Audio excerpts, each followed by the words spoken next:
আসসালামু আলাইকুম রহমতুল্লাহি আবরাকাতু।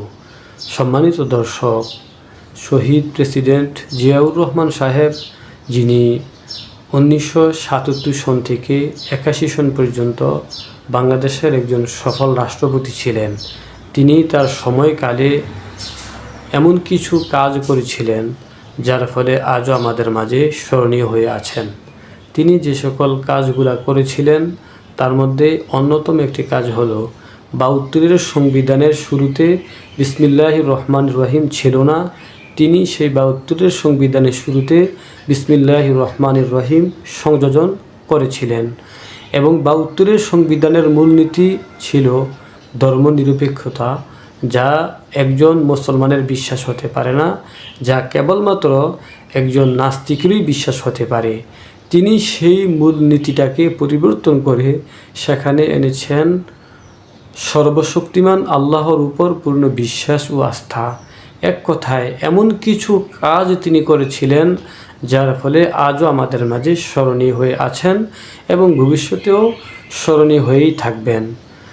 এমনিভাবে তার সহধর্মিণী বেগম খালেদা জিয়া, যিনি 1991 থেকে 96 এবং 2001 থেকে 2006 সন পর্যন্ত বাংলাদেশের সফল প্রধানমন্ত্রী ছিলেন, তিনিও এমন কিছু কাজ করেছিলেন যার ফলে আজও আমরা তাকে বড় শ্রদ্ধা এবং সম্মানের সাথে স্মরণ করে থাকি।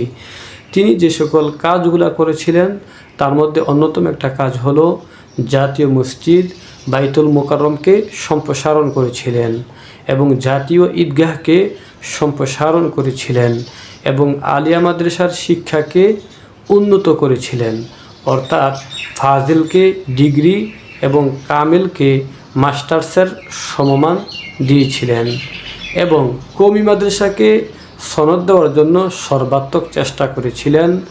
সাথে সাথে মসজিদের ইমাম মুয়াজ্জিনদের প্রশিক্ষণ কর্মশালাকে বিস্তৃত করেছিলেন।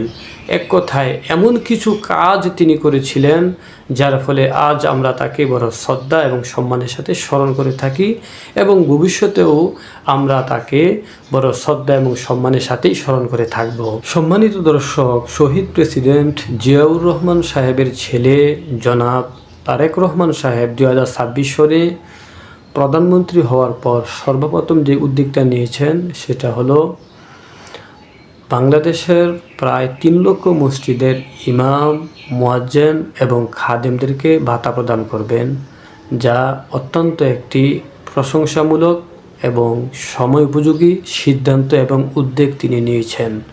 সেজন্য বাংলাদেশের সকল মসজিদের ইমাম, মুয়াজ্জিন এবং খাদেমদের পক্ষ থেকে আমি সরকার এবং মাননীয় প্রধানমন্ত্রীকে ধন্যবাদ জানাই এবং জাযাকাল্লাহ জানাই যে তারা এই ইমাম, মুয়াজ্জিন এবং খাদেমদের দুঃখ কষ্ট বুঝতে পেরেছে।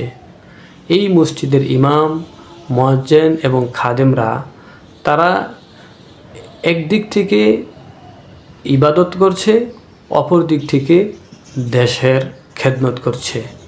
দেশের কাজ হলো জনগণের নিরাপত্তা প্রদান করা, আইন শৃঙ্খলা বজায় রাখা। তো মসজিদের ইমাম, মুয়াজ্জিন, খাদেমরাও নামাজের পাশাপাশি মানুষকে সৎ পথের দিকে ডাকছে, মন্দ কাজ থেকে বারণ করার চেষ্টা করছে। ফলে এক প্রকারের সরকারের কাজের তারা সহযোগী। ফলে সরকারের থেকে একটি ভাতা পাওয়া এটা সময়ের দাবি ছিল, যা সরকার এবং মাননীয় প্রধানমন্ত্রী উদ্যোগ নিয়েছে। পরিশেষে আমি সরকারকে এমন একটি উদ্যোগ নেওয়ার কারণে আবারও ধন্যবাদ জানাই এবং জাযাকাল্লাহ জানাই। আসসালামু আলাইকুম ওয়া রাহমাতুল্লাহি ওয়া বারাকাতুহু।